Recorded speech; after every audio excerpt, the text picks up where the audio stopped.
Welcome back to Underreported Stories, where I cover the news that CNN, MSNBC, and Fox News fail to report on or just don't report on enough. Joining me today is the host of Crafty Thinking. Carolyn Craft is here on the show today. Welcome, friend. Hi, guys. Thank you for having me. I'm really excited. Yeah, of course. I really want to give the audience an insight into what you do with your platform. I kind of say what you do. Correct me if I'm wrong. Is providing people with opposing arguments, right? You're not just giving maybe your point of view or the right point of view or the left point of view or even what you may deem to be the good and moral point of view. You are giving everybody every side so as to help make them informed decisions. And I've always subscribed to the idea that hearing opinions you don't like sharpens your own opinions. Is that what got you motivated into doing this and everything? Yeah. So, I mean, honestly, you said that better than I could have said it myself. That's exactly what I do. That's my goal. What really motivated me to do this was the fact that, so I went to law school starting in 2020. So I'm a lawyer. And I noticed when I was in law school how many people did not want to engage in arguments with people that they disagreed with. And I was like, we're in law school. This is literally your job to understand the opposing side's argument and to be able to debate that. And people were just Right. like shutting down. Yeah, you would think. But people were just shutting down any opposing argument, which at the time was conservative. All of them, like conservative, more libertarian perspectives, or just not mainstream, shut down all the time. And so, in that experience, I was like, okay, if law school's like this, I'm sure it's like this elsewhere. And I mean, I went to UCLA undergrad, so I experienced it Yeah. there as well. It actually, it wasn't until 2020 really was the tipping point for a lot of places. Like UCLA wasn't that crazy, and then after 2020, it was just like a lot more censorship and stuff and like no room for engagement or disagreement or conversations. And so that's really what kind of motivated me because I was like, if law school students and lawyers are not willing to engage in these conversations and understand opposing arguments, then I know like most people probably aren't given the opportunity to look at these things or talk about it. So I decided that I wanted to, and I'm also a huge First Amendment, like free speech and just the freedom to think. Like that's kind of my big thing is like, I want to give people the necessary information so that they have the freedom to think instead of being influenced by outside actors like sensationalized news or politicians or anything like that. So it's kind of a combination of that like free speech and understanding opposing arguments and being able to think for yourself. Absolutely. Kind of long. And no, that was amazing. And I think we need more of that on all social media apps, not just the ones that are dying a slow death. By the way, I'm wearing green, but full transparency, friends, we are recording this on Friday, the 17th. I know the show is going to come out on January 21st, but I'm going to the inauguration of President Trump. So I'm not going to be in town to do this. I said I was wearing green because it's Friday, we found out that the TikTok ban is going into place, so I should be in black because I am mourning the loss of this app. I know not everybody agrees with me, but I'm just really, really sad about this, and I'm trying to keep the energy positive. I got some extra coffee for this afternoon schwitz we're doing here because I was like, I'm just like a little depressed right now. So I need to talk about happier subjects. And what I wanted to do is pick your brain, Miss Carolyn, on if you had any like bold or out of pocket predictions for the first 100 days of the Trump administration, because that's what we're in now. I mean, this episode, like I said, coming out the 21st. What are your predictions for the first 100 days? Okay, so I have a prediction. Actually, I have a theory that's kind of bold. Love it. And I'd been like kind of like thinking about this for a while and trying to remember it. And I looked it up and I was like, okay, yes, this is exactly what I'm thinking of. I'm thinking that what Trump is going for right now, because he's like going out there like, we're going to acquire Greenland, we're going to acquire Canada, all of these things.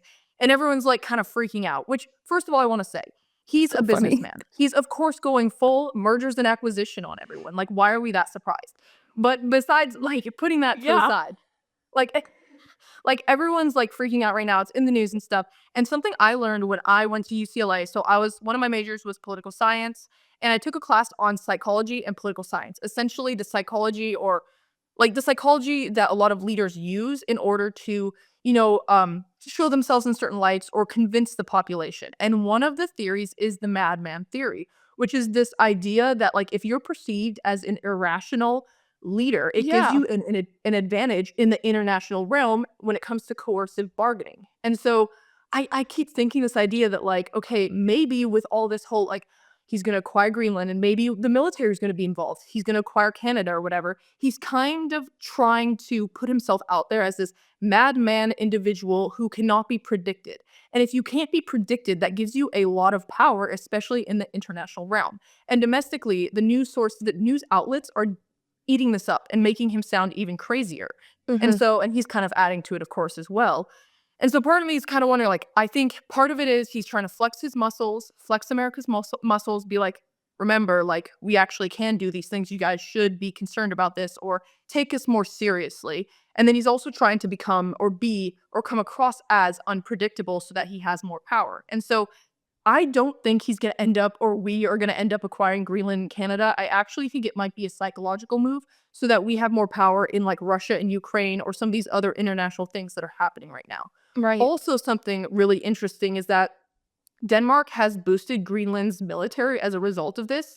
And I know this has been a huge point, like talking point for a lot of conservatives and Trump, which is a lot of these Western countries or developed countries rely on America for our military. We have the largest military in the world. And Yes. so by doing this, he essentially made Greenland or Denmark increase the military and make Greenland stand on their own two legs instead of depending on America. And that's like kind of a really smart move. So I think Yes. that, like, that's not really a prediction of what he's gonna do per se, a little bit, because I don't think he's actually gonna acquire those countries, but it's a prediction as to, like, where his mind's at and what he's actually doing strategically in the international realm. But that's something I find really fascinating. Yeah, so I'm with you on that. I think that that was highlighted in the first Trump administration, and we're getting it like tenfold now in the second Trump administration because they've workshopped out what's going to work and what's not going to work. But last night I was like putting this together and I was thinking to myself, okay, what are my predictions? And I was sitting in bed typing. And my first and only prediction is that there's going to be a massive switch up in the way that the newsroom is done for press briefings. I think For they're going to get sure. rid of reporters and there's going to be more reporters and influencers alike getting opportunities. I think people like not necessarily myself, but people like me, people that do things similar to me are going to now have a seat at the table, which I think is awesome for people disseminating and getting information. But I'm also predicting that there's going to be some sort of temper tantrum coming from the mainstream media because Trump is going to punish the bad actors, the bad journalists who are just not asking hard questions, but asking stupid questions and sending them to the back of the classroom. And it's just going to be the funniest thing. I think it's going to be so funny. My second prediction was that there's not going to be so much of a temper tantrum from the left over the push to protect minders from gender affirmation surgeries and whatnot. I actually do think that the left is more on board with this than you would think, and Yeah. not necessarily the far left, but like the average liberal. And Democrats know that that was a losing issue, so I don't think there's going to be as much pushback. But totally happy to be wrong. Before we move on from this, though, Carolyn, I'm sitting in bed making these predictions, reading them to my husband, and I asked Jake, I was like, what are your predictions? Just think he would be like, "Oh, I don't know." He had some of the funniest fucking predictions ever. I literally wrote them down and had to share them. Guys, these are so funny. He goes, "I think that the way that Donald Trump is gonna reinstate the TikTok ban is by posting a video of himself dancing to the YMCA on the app and saying, 'I saved ya.'" Like this. Honestly, I hope Trump watches this and takes some notes and does that because that's kinda genius. Like, he should do that. And the best, I mean, I saved the best for last. I love my husband so much for so many reasons, but this is so funny. He said, when Trump buys and acquires Greenland, he's going to change the name to Redland since it's for the Republican. I was crying. I don't know why I thought it was so funny. Maybe it's just because I love him and it's really not Well, funny, but it's funny. I feel like that would be a fair thing to do because we all know Greenland's not actually green. It's actually Yeah, very white. It's like right. ice. So it's like, well, Greenland already doesn't really make sense. So You might as can't well call it just change it to whatever. you can't call it White Land though. I mean, that's just too racist. You cannot do that. Just don't do that. No, Trump, if no. you're watching, don't do that. I'm dying. Okay, before we head into underreported stories, there were a couple of breaking news items that came across my desk before we got into this. So I didn't kill it. I didn't send you these before. So I'm sorry about that. But these are just really fascinating stories. So if you guys know who Sam Altman is, he is the CEO of OpenAI. And on January 17th, so obviously the day we're recording this, he received a letter from Senators Elizabeth Warren and Senator Michael Bennet basically saying that he needed to respond as soon as possible to questions about why OpenAI contributed to Donald Trump's inauguration fund, seemingly imputing on Sam Altman that OpenAI was trying to buy power within the future administration or within now the current administration, the Trump administration, and sent a letter saying when and under what circumstances did your company decide to make these contributions to the Trump inaugural fund? What is your rationale for these contributions? Which individuals within the companies chose to make these donations? Was the board informed of these plans? Did officials with the company have any communications about these donations to Trump? So on and so forth. And this is obviously crazy because it's not just Sam Altman that's doing this, but also we saw Mark Zuckerberg, Jeff Bezos, Elon Musk, lots of different millionaires and billionaires contributing this. But what I found to be so interesting was Sam Altman's response to this. It was, quote, funny. They never sent me one of these when I was contributing to Democrats, which means he'd been giving money to Democrats this entire time. And they took no issue in thinking that maybe he was talking and donating to Democrats for political or power benefits to his company. But now that he does the same thing for Trump, all of a sudden it's considered something that would warrant investigation by Liz Warren and by Michael Bennet. What's also crazy, just caveating this because I want to make sure we get all the information out to you guys, Sam Altman tweeted, it was a personal contribution, as stated. I am confused about the question, given that my company did not make the decision. Sam Altman of OpenAI gave money. OpenAI did not give money to Trump's inaugural fund. So not only do they have they're making a story out of nothing, but also the Democrats are just giving rationale as to why the government will weaponize you or will go weaponized on you if you try to have or think for yourself or like another side. Carolyn, I know I didn't prepare you for this, but if you have any thoughts, please let me know.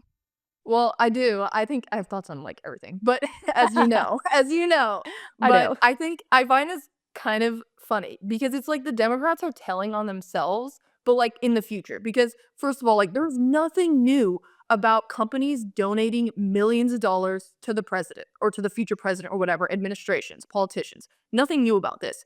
And so I know the Democrats are going to get donations in the future. And so now I'm kind of like, okay, so are they just saying that they're supposed to deny all of these future donations because of some kind of conflict of interest or something? Or like, and they're kind of opening themselves up for future criticism of like, hey, guess what, Democrats, you went after Trump for this and now you're doing the exact same thing. And so it's like, it's a very short sighted thing to do. And I don't like, I get, they're just, I know what they're doing. They're just trying to generate more kind of sensationalized responses and trigger people and kind of feed into that confirmation bias that a lot of people have against Trump and the Trump administration. But I think it's going to bite them in the butt in the future. And so I think it's very short sighted and it's kind of odd. I agree. I've kind of felt that same way. I know this is very cultural, but I felt the same way about people that are very anti Carrie Underwood or some of these country artists that are performing at Trump's inauguration as well. People are saying, oh, all of a sudden I'm on the side of the man that cheated on Carrie Underwood, like referencing her before he cheats song. And they're trying to say this is like being a part of the Trump administration makes you inherently evil. That line of thinking, I think, was actually very effective in 2016. Sadly, it's not working. It doesn't have the same impact or same effect that it does in 2024. And I don't think that that's something that any social media app or any amount of outrage stoked by Elizabeth Warren or Michael Bennet can do. We all feel differently about the people in power right now. It's just the truth. Yeah, it's a very different environment right now, and Mhm. I think the Democrats have been on their heels for a while. I mean, that's why they lost the election. They haven't been able to actually see the environment and respond to the environment in front of them. They're responding to things like 4 years ago. And so they're continuing to Yeah. be on the losing side if they don't take a beat, look around, survey the environment, and then update their responses as a result of that. They're doing it now, and they're gonna have to start doing that if they actually want to come to the table and start, winning a little bit. I know, and I was listening to Politico this morning, which, yes, vomit. I know, it sucks, but I do it for you guys, for you, okay? And I was listening to it this morning, and basically their whole thing was they had done this panel in Chicago with all the DNC, because the DNC is having elections for the Democratic National Committee is having elections for their new leader. And they held a panel with all the different leaders. And even Politico was sitting there going, y'all don't even have a vision for the future. You're dealing and hashing out things that happened 4 years ago. And then when it comes to understanding why and what lost you this last election, you have no idea. You just blame Joe Rogan's audience. That was literally what this Politico piece read. And I'm like, you guys, if Politico thinks you're problematic with the way that you're handling and responding to this, I just, I don't know what else to tell you. I do want to get into this other story that, again, throwing it right at you, but this was a quick story that came across my desk today. News Nation is reporting, and I trust this source specifically, guys, because I used to work with the News Nation reporter that is reporting on this. I trust him explicitly when it comes to stories like this, and he's on the ground in El Paso, Texas, or Eagle Pass, Texas, sorry, reporting to us that migrants are self-deporting in the days surrounding Trump's inauguration. That is nuts. I think that just speaks volumes to me about the fact that migrants were here taking advantage of the incompetencies of the Biden administration. Look at it. They're just leaving now. What do you make of this? I mean, I just find that really interesting. I don't really understand the reason behind that. I don't see the full, like, I don't know why they would do that, because I did read that essentially they are not going to be able to, or probably won't be able to reapply for asylum or to be a legal immigrant. And so they're kind of shooting themselves in the foot. I, I would like to learn a little bit more about some of the reasons as to why they're doing this to have like a better understanding. I find it very interesting, that's for sure. But I don't honestly, I don't have a ton of, opinion on that because I just don't think I know enough to really say much. We don't honestly either. We are just reporting this again, like I said, breaking news across the desk. And guys, I'm going to reach out to Jorge, chat with him, see if he gets any more reporting out on the ground, talking a little bit more maybe with these migrants or illegal immigrants that are walking back over. And we will keep you updated. Okay, let's get into our docket for today. So here's the stories that we've got going on. A Pentagon aide is getting the boot for admitting he's anti-Trump, kind of. He said this in an undercover video, so we're going to unpack all of that. Plus, we've got more updates on the incompetencies going on in Karen Bass's Los Angeles, as well as a crazy story out of Australia where the courts have sided with a ped over a child because of gender issues. We have those stories and more. So without further ado, let's get into the 5 underreported stories that you need to know. Today's show is brought to you by Based, my merch line, and we've just unveiled our winter line with a new beanie, a hoodie, a shirt, and a tote bag. I'm an independent creator, and one of the best ways, if not the best way, to support this show is by purchasing my merch line that represents your views. Instead of just asking you guys for donations to fund my independent journalism, my business partner and I created a line of merch called Based Apparel.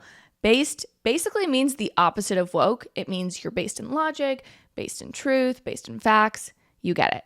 Anyway, head over to basedandlogicapparel.com to check out our latest apparel. My personal favorite right now is our Based two-tone shirt, which I'm wearing right now. And remember, when you buy merch, you are directly supporting this show.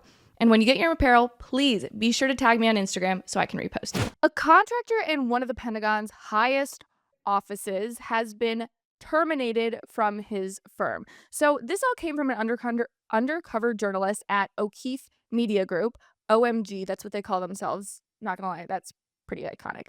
But this reporter with OMG had a camera and went on a date with a man named Jamie Mania. And in the video, you can hear Jamie Mania say he was working with retired generals to stop Donald Trump, who he called a quote sociopathic narcissist, from winning the presidency. Now, I was thinking about showing you guys this video, but it's long and there's a lot of nuance to it. So I'm just going to break down and distill a few of the statements that were made so that you have all the information. Long story short, he said he serves as a special advisor to the Joint Chiefs of Staff at the Pentagon. So that is his role, very prominent role, allegedly. This is what he said.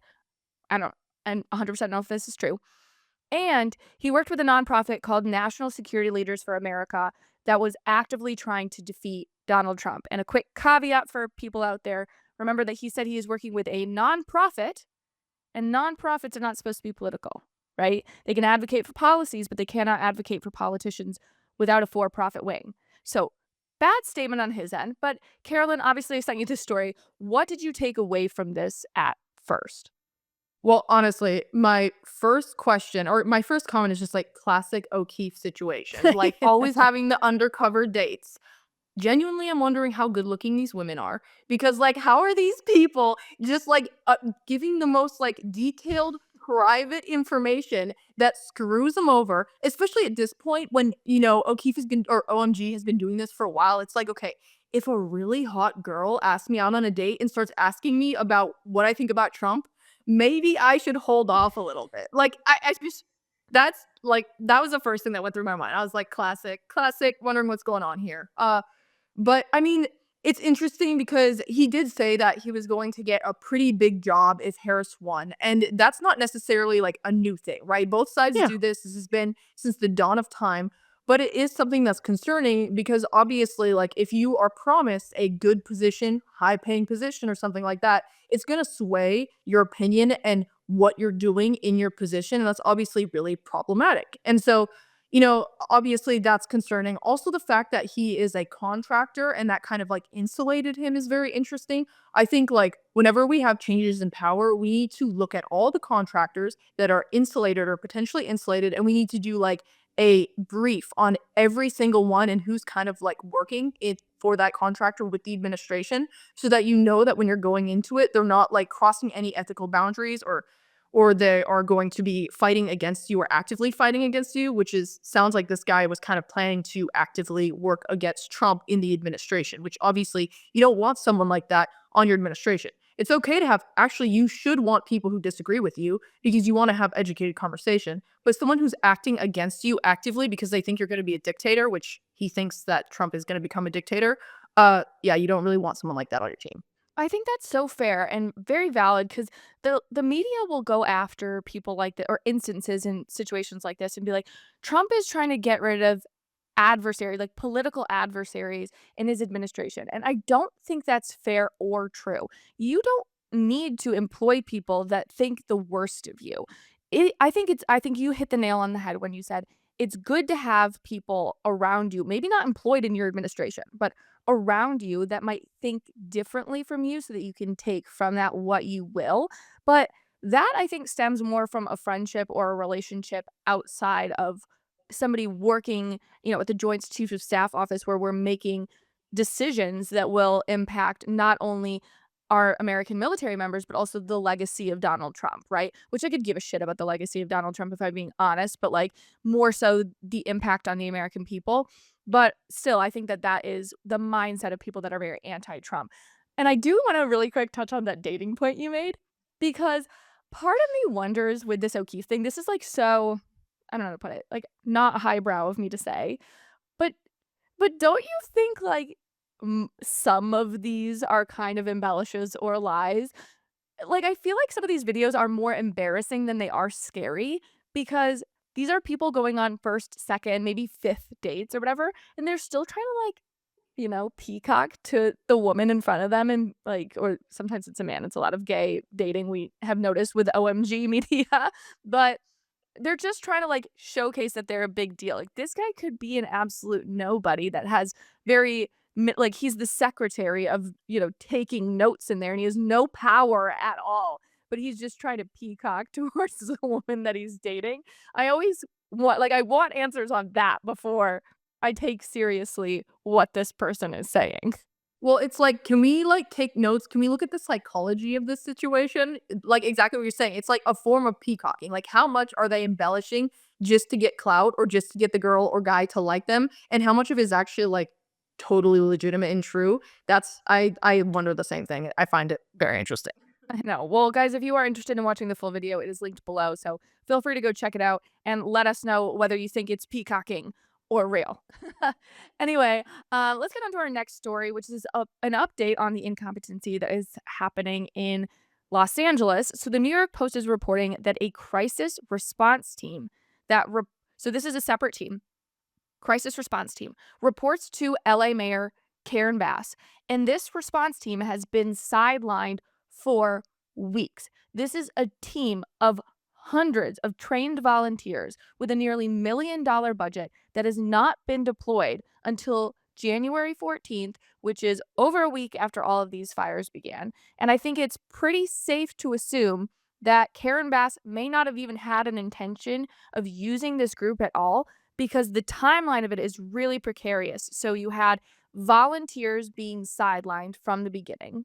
Some of them then blew the whistle on the fact that this massive volunteer group was not being utilized by the city to help stop these wildfires. They blew the whistle to the New York Post on this. The New York Post then reached out to Karen Bass, and then the very next day, Karen Bass says, "Oh, okay, you know what? We're actually going to utilize that team." The timing of it, very precarious, right? And so, Carolyn, I know you've been doing a little bit of research on the response and how this has been handled writ large. What, like, if you could give the city a rating, how would you rate it? F in my Ver book, but Out of out of okay, I was like, out of 10 or 8? Okay, it's your F. Yeah, an F. I mean, it really, and it has, like, I mean, you mentioned I've been doing research. I actually, so one of my majors was environment, so I said political science was one of my yeah, majors. The other one was environmental studies. So, and I went to UCLA, so I've looked at this for a while. And so a big aspect of this is that it's both the state and federal government, and just kind of their failure to do controlled burns and clear out the brush. And so it's creating, like, it's literally tinder just waiting to ignite. yeah, But in this particular situation, I think it's crazy that, because I read that the mayor had full ability to deploy these individuals at any point in time. She did not have to get, any kind of confirmation from anyone or any request. She could have just done it. And so I'm just wondering why Los Angeles has someone in a position of leadership that just, like, I'm not saying that she had any malice intent in this situation. It was probably negligence, because I think most people are just pretty negligent in their positions, especially when it comes to bureaucracy. But, like, how can you be so negligent so as to forget that you have volunteers that would help save people's lives? That's very frustrating to witness and to realize. And it's nothing new, though. I mean, it happened when I lived in LA as well. And I think one thing is, she said that they're going to work to correct the accountability by doing, like, an in-depth review after the wildfires and after they've contained everything. And I'm, like, asking the Californian people, the people from Los Angeles, to please hold her feet to the fire and make sure this review actually happens, and we are actually, holding individuals accountable, including her, right? yeah. Because I don't want us to, like, forget about this in a couple weeks and be like, "Oh, the next crazy thing's happening. Oh, the news cycle, so entertaining," and forget that she literally promised that she's going to do a review of this, and that she's going to essentially hold individuals accountable or reprimand people who are at fault. I'm like, "Okay, hold your feet to your fire, do it. I wanna see it happen." Absolutely. And actually, that really leads me to the part of the conversation I was really interested in having with you is that I saw this morning that there are a bunch of conversations, and I think this was Axios that I was reading it on, if I remember correctly. When I was reading my news this morning, and there were just conversations happening about whether the right is blowing this out of proportion by talking about Karen Bass's failures because people are already eyeing what's going to happen in 2026. As soon as one election's done, we're already on to the next. Um, and a lot of people think that, this is going to weaken Democrats' stronghold in California. And when I was thinking about it, I was like, why are the two mutually exclusive? Like, why can we not call out incompetence where incompetence is due? Because I have no problem. Like, I wanted Rick Caruso to be the mayor of Los Angeles, and I've had no problem calling him out. And it's not even calling him out necessarily like as a negative thing, but showing that he has been using private firefighters on his personal dime to extinguish the flames around his house. And I asked people, do you think that's morally right? The audience has, by and large, people have been saying, like, I think it's totally fine. I would use it. People are just people, etc. But you call out people when they do something that might be questionable, might be wrong, might be really morally wrong, might be negligent, as you say. I don't understand why those two things have to be exclusive from one another. We can call out incompetence while simultaneously, I mean, that incompetence does politically benefit Republicans. Yeah. No, I agree with that. I think a lot of this has just been, like, this is a sticking point for me, or just kind of a pet peeve of mine in general. It seems people are really obsessed with looking at things in black and white, or very binary. Like, if one thing exists, then this other thing cannot exist. And it's like, no, actually, both of these things can be true at the same time. Can we please have more nuanced conversations so we can move towards an actual solution or a compromise rather than trying to, separate these two things and deny the existence of one in order to bolster the existence of another? I think it's not doing anyone any good, like, it's not helping anyone out. So yeah, I would agree with you. I think that you should be able to have both of these two things at the same time. Absolutely. And that is such a perfect segue into our third story, which should be about common sense, which is usually what I think like it's synonymous in my brain, like gray area, common sense. Like some things are black and white, and I get that, but like there are sometimes where gray areas, like coming together, finding mutual agreement, like that is good and smart and common sense.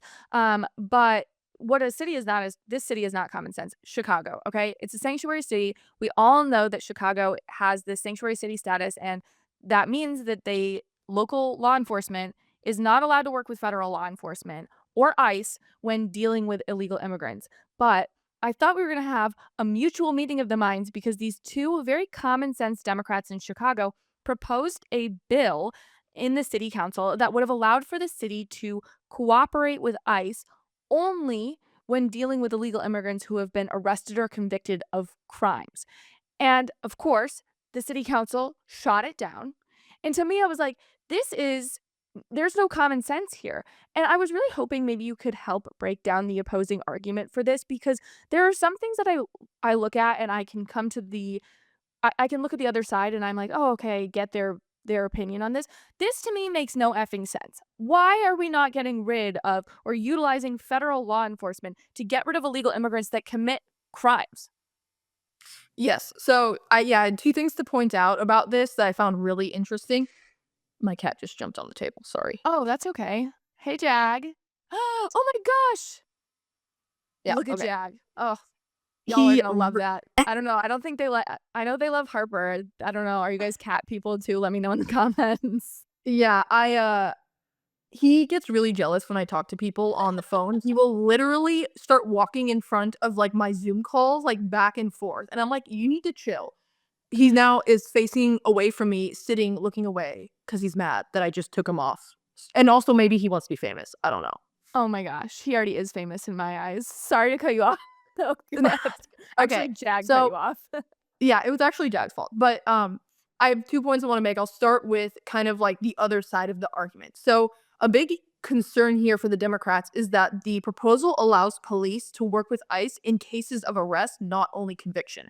And Okay. so the fear here is that if there is kind of if someone suspects or if the police suspect someone is, guilty of a crime, that they're gonna end up being called in, like, with ICE and then deported. And essentially what that's gonna do is violate their due process. And so then you go into this question of, like, okay, do illegal immigrants have due process? Do they have constitutional rights?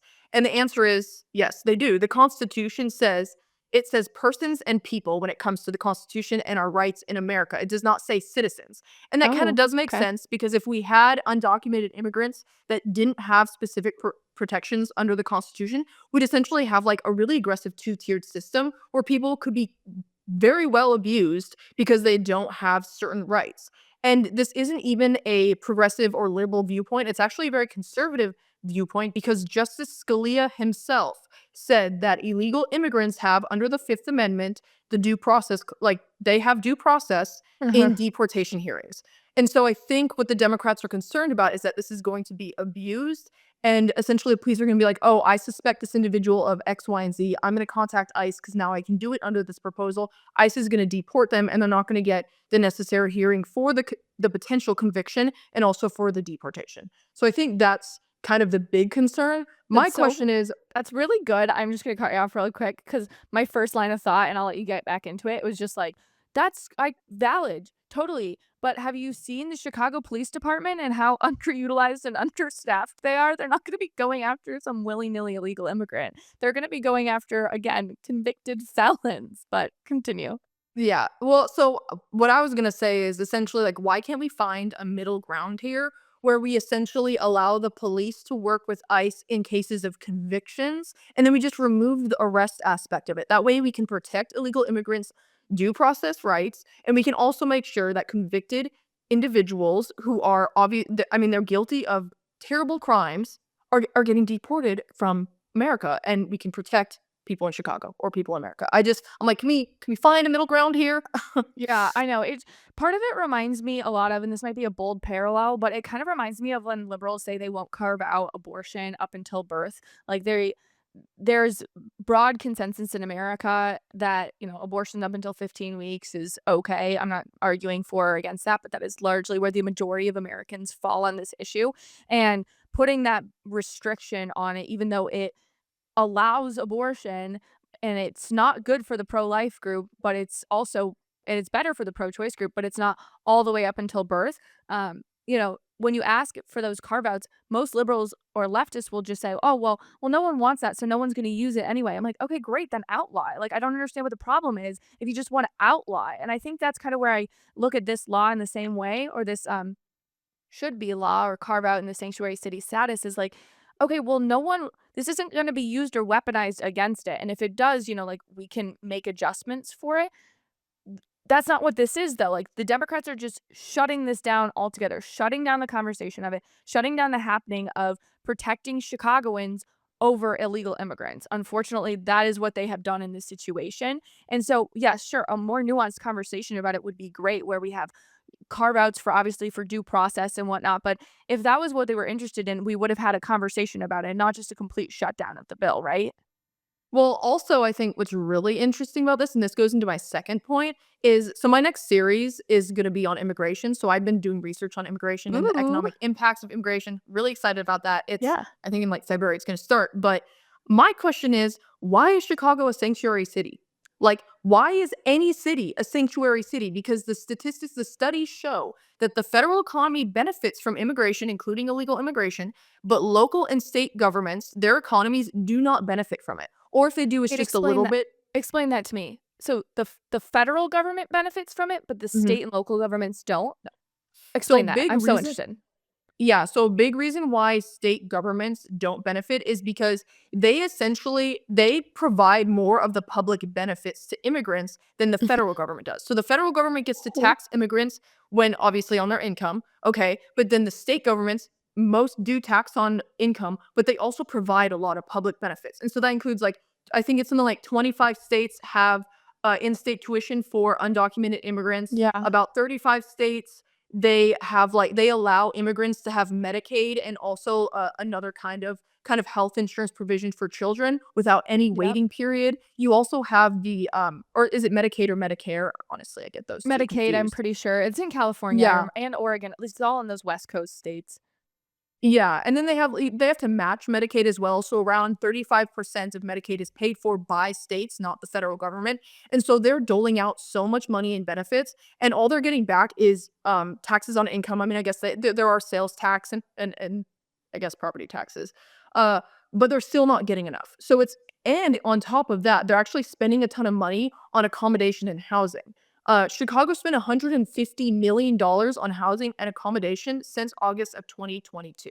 New York City did it in the billions, like 1 billion or more. And I talk about this more in Reels, 1 billion or more in accommodation and housing for immigrants. And so they're just doling out tons of money. So it doesn't help their economy. So that's why I'm like, why are they sanctuary cities? And then I found out, interestingly enough, in 2023, the city council voted against asking voters to weigh in during the March election on whether Chicago should remain a sanctuary city. So they're not even asking the people if they want this or not. The city council is making these decisions for them. And so I'm like, shouldn't we be asking the people what they want? Is this a democracy or are we just going to let the city council decide whether they're going to spend all this money on undocumented immigrants at the expense of the individuals who are living in Chicago and who are legally there? Oh, it's so But yeah. frustrating. No, thank you for doing that research and like informing us because I always wondered how that argument was made, and I think a lot of people like Los Angeles very recently actually became a sanctuary city, which I just assumed they always had been. And the big argument was that there are immigrants in the community who help benefit the local economy. But being able to debunk that with your research, like, thank you. Please do a reel on that specifically because I'd be so fascinated, and then obviously got to share that with the audience. You guys, I am going to be very blunt with you. I do not know what we're going to do here. These next two stories are very sensitive topics. They're very sad stories. And with that being said, there is a chance that certain platforms, I'm not going to name names, but certain platforms will limit our reach because of our willingness to discuss these stories. So we're going to try to use as many euphemisms as possible. But if the show does automatically just jump to the end right here, you will know that means that we got demonetized. So please, please, please support this show so we can have these conversations by buying base merch. Again, it really helps fund this show and allows us to bring stories like these. If it is not available on the platform that you are watching, you can always, always, always get it as a podcast on Spotify and Apple. Thank goodness they don't censor over there. Okay, let's get into story 4. Hopefully, we're getting into this and you're here listening. So, a Washington Post cartoonist named Darren Bell was arrested for possession of child corn. You know what I mean?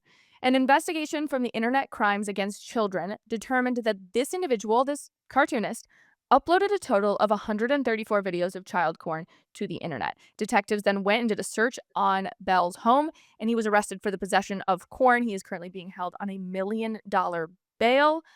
Obviously, this is appalling. Obviously, this is disgusting. I know you like to take this from like a down the middle point of view, but I can't help but note that there is so much perversion in liberal politics here because this is like, how do you defend this? Like, how do you think as a lawyer, like, what does the legal system look like for somebody who did this? There are some topics I'll do a down the middle approach. There are some topics I will not. One of the topics is child corn. There's no Yeah. down the middle approach, okay, Yes. at all. Yeah. Um, I find this story really interesting. Like my lawyer brain going like, "Oh my gosh, it's so interesting," is Yeah. the fact that like the AI corn aspect of it, like the new aspect that it was AI child corn and how like that's a new law that was put in place and that you can be convicted of that. And what I remember actually is like, so a big portion of my life, I lived in Seattle, okay? And so a lot of what's going on in America right now, actually, I was exposed to at a very young age. Like all these top, like huge hot button social issues right now, like OnlyFans, honestly, sex working, pornography, child corn, all that kind of stuff. I've already seen all of it. The everything. One of the things that I read when I was in Seattle, and actually this might have maybe was when I was at UCLA, but LA, whatever, same thing, is essentially people were trying to make arguments that there should be like sex dolls essentially in the form of children so that peds will divert their attention to the sex dolls rather than harming children. Oh my gosh. Yes. Shut up. Yes. And I remember reading this and I was, like, appalled. And in this situation, I'm wondering if we're gonna have some people coming out of the woodworks trying to argue that AI child porn should be legal because it is a safer, like, alternative towards instead of pets going to actual child pornography. That's, Oh like, my what god. I'm wondering. Um, and again, I'm wondering this because I've already seen Yeah. similar arguments literally in, like, when I was, like, 15 years old or 16 years old. I already saw this. And so this makes me wonder, like, we get into a situation where we ask a question, what mitigates something bad? And then what further encourages something bad? So the argument for it, like, in support of this would be like, well, it mitigates it. It makes pets go elsewhere instead of harming children. But it's like, actually, I think it just encourages bad things. And this gets into even a larger argument, which is essentially like, it goes into the whole sex working argument or kind of OnlyFans, which is the idea of like you shouldn't make OnlyFans or sex work illegal because it's hurting the women. We should legalize it so that that whole argument stuff. But the thing is like we know that child porn is and sex trafficking is associated with corn. We know that corn is very addictive. It has negative mental and medical conditions related to corn, and we know that it increases the objectification of women's bodies. So it's like, is it harmful enough to say that women should not engage in OnlyFans as a result, right? And you have the one side saying it mitigates it, we should legalize it, we should, get rid of the shame. And then you have the other side saying, well, actually, look at all these consequences as a result. We shouldn't do that. And I guess this is making me wonder if there's gonna have a whole AI child corn debate coming out of the woodworks because we've already seen some honestly crazy debates out there, I wouldn't be surprised. There's one at the Supreme Court. It might be by the time this episode airs, completed, and we might know the answer. But the corn industry right now is arguing that it's against free speech to verify somebody's age before using the site in hopes of, yeah, no. And I've been advocating for this with the American Principle Project that has been, suing the Supreme Court. We just did an X Spaces on it this week, technically, talking about just how crazy and insane that is. I just don't think that you can make those arguments like without getting to a majority. Again, the common sense people of America are just kind of like, no, that's not good. And I don't think these like freedom of association or freedom of speech rules when you're talking about the corn industry are winning arguments by any stretch of the means, no matter where you are in the country. I really don't think that they're going to work. I do want to move on to our next story for time's sake, but I just wanted to note one thing: the irony of the situation in that last story. Darren Bell, the man that is convicted or not convicted, arrested right now on these AI child porn charges, has also accused President Trump of being perverted in different cartoons, which the irony. Sorry, guys, I just had to say it. All right, let's get to our final underreported story because we do have a bonus story for you guys as well. Again, this is another really sick story. So we're going to be using a lot of euphemisms, including the word crayons, which sounds a lot like another word that you guys are very familiar with, but I'm not going to use. Okay, you're smart. You're going to figure out what we're talking about pretty quickly. So a crayon identifying biological male in Australia has been sentenced to just 4 years in prison for the abuse of this individual's 5-year-old daughter. The offender goes by the name Autumn Tulip Harper. Autumn, and I'm going to say Autumn the whole time because I could never use the name Harper. Harper would never do this. That's my dog. But Autumn reportedly created and disseminated corn images of the daughter via Discord. Police in the US actually notified Australian authorities about their findings, and an examination of Autumn's cell phone found 77 files of categorized corn. Autumn was reportedly in an online relationship with an American creep who encouraged Autumn to abuse the daughter. Now, here's where the massive problem kicks in. This has happened back in 2023. Australia kind of uncovered all of this about Autumn. But Australia did not lock away this person and throw away the key. Instead, this person was released on bail and allowed to remain free throughout the trial. And the lawyers representing Autumn made the defense that Autumn committed these crimes to be, quote, validated as a woman. And worse, the jury bought it and highlighted that gender dysphoria contributed to this. Now, Carolyn, you are a woman. I am a woman. Women do not do this to their children. You do not get validated as a woman by abusing your child. Why would that make you feel more like a woman? I am very lost on this, on how the Australian court system or the jurors of Australia could come to the idea that abusing a child of this age would only result in 4 years in prison. Yeah, I mean, I think the biggest part of it for me is it's like the psychological mess of that entire case. Like, I don't understand. They're like, oh, the psychologist came out and said this. And, obviously this individual is gonna have to get a psychologist, needs therapy, yada yada. And I'm like, okay, well, let's pretend you're a psychologist for a second and you're sitting down across from this individual. How do you unravel what is actually psychological? Like, what's a psychological impairment? What's a mental illness? And what's not? Are they going to sit down and say, okay, the fact that a biological male identifies as a female, is that going to be considered a psychological problem? According to the court, that's not considered a psychological problem. According to the jury, that's not. It's actually the phobia that the individual was experiencing that actually caused these psychological problems. And it's this idea that the individual was incredibly submissive or easy to manipulate that is a psychological problem. And so that's where I'm like, okay, how do you indeed unravel the psychological aspect of this for a psychologist, and how do you make someone better in that situation? Another aspect of it that I thought was just like crazy, and this is kind of like zooming out at a high level view, is that it's another situation of blaming society for an individual's actions. Yeah. In this situation, on an innocent child. This kind of ideology, this kind of belief and framework has become really common in Western countries right now, which is the idea that like an individual is not held accountable to their actions, for their actions, and instead it's the society's problem. And that's incredibly risky because it takes away the individual's agency, which essentially you're it's this idea that you're stuck where you are. You're always going to be stuck where you are. You can't make Mm. yourself better unless you rely on society, which that's also incredibly just hopeless. It gets rid of individual accountability. I already said that. And it also just makes individuals rely on the government for stuff, which then makes them incredibly easy to manipulate because the government can just say, hey, I'm going to do X, Y, and Z for you. Vote for me. And that's, I think this is a perfect example of that as well. Wow, that was so eloquently put. It's so true. It is all about getting dependence. And, with the Australian government and everything that I just witnessed, I was just thinking to myself, there is no society I want to live in where the people that were prosecuting, it's not like this 5-year-old girl could go and prosecute her father for this or her mother, whatever the person is. That person doesn't have the knowledge or like consent to any of this.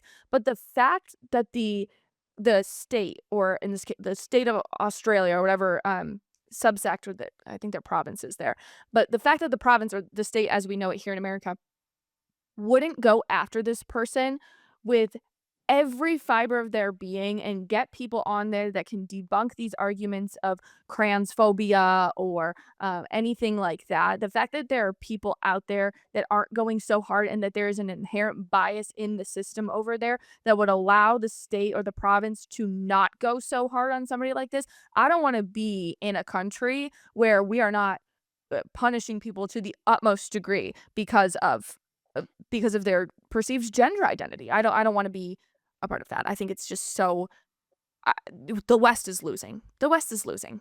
Well, the concern is it's concerning as well because they're not taking into account the trauma or the effect this is going to have on the victim, the 5-year-old child.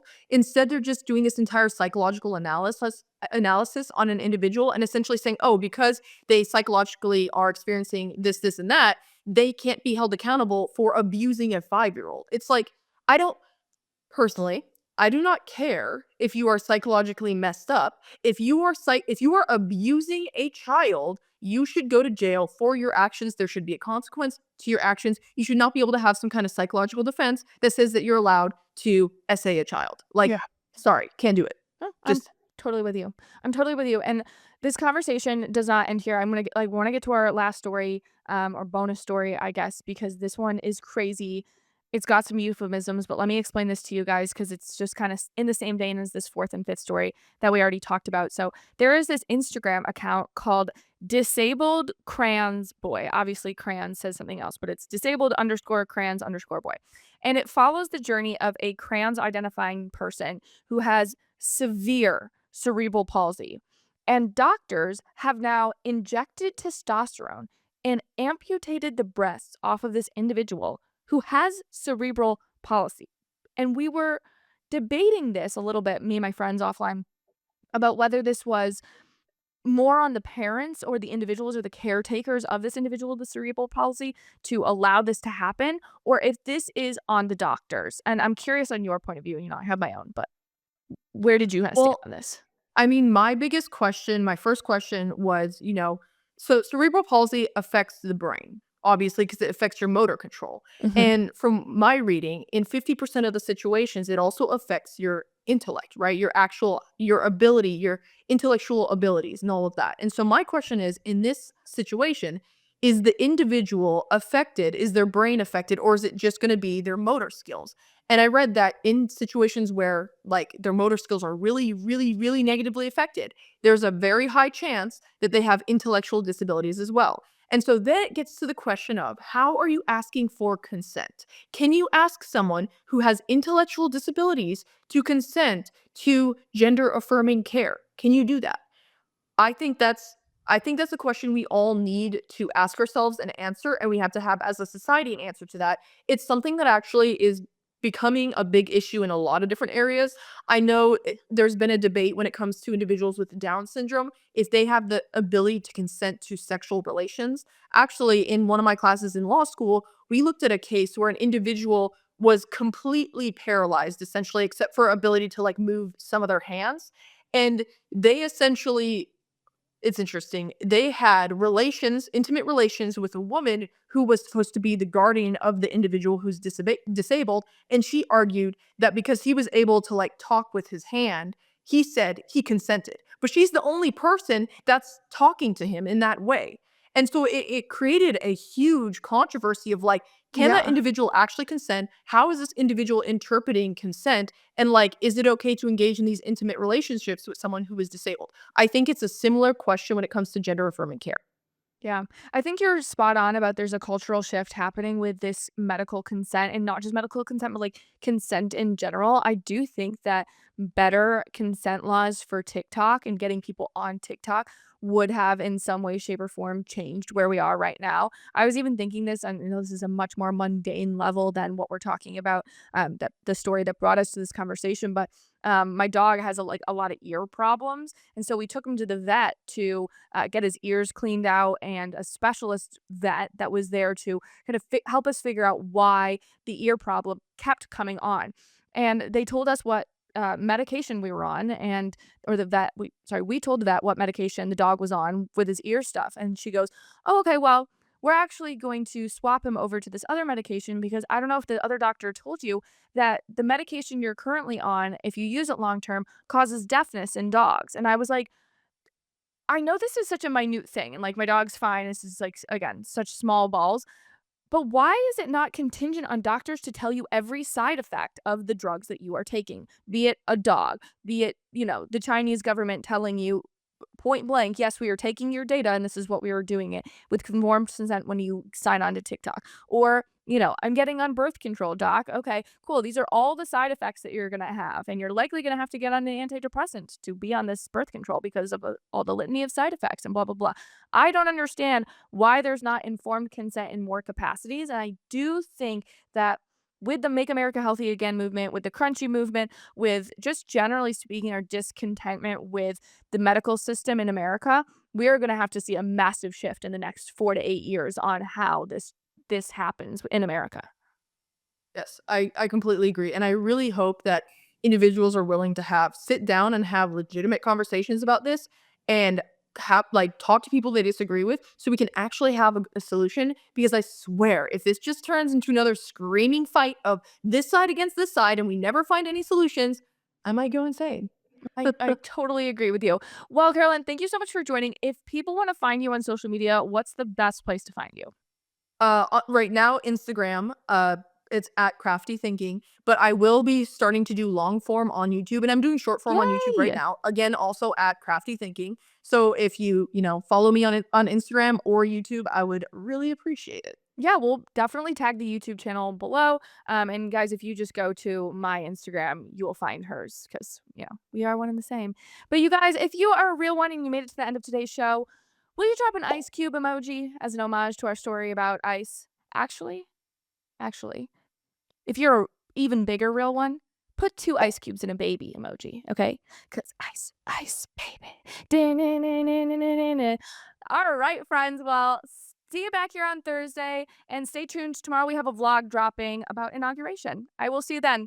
Bye. Thanks so much for watching. If you liked what you heard, please be sure to give this video a thumbs up and leave a comment about how beautiful, stunning, and funny I am. And if you want more content based in logic, be sure to click over here for more videos and clips of my show. If you have the means to financially support the show, consider purchasing from my merch line, Based Apparel, linked right below. I really appreciate it, and I'll see you back here next time. Bye, friends.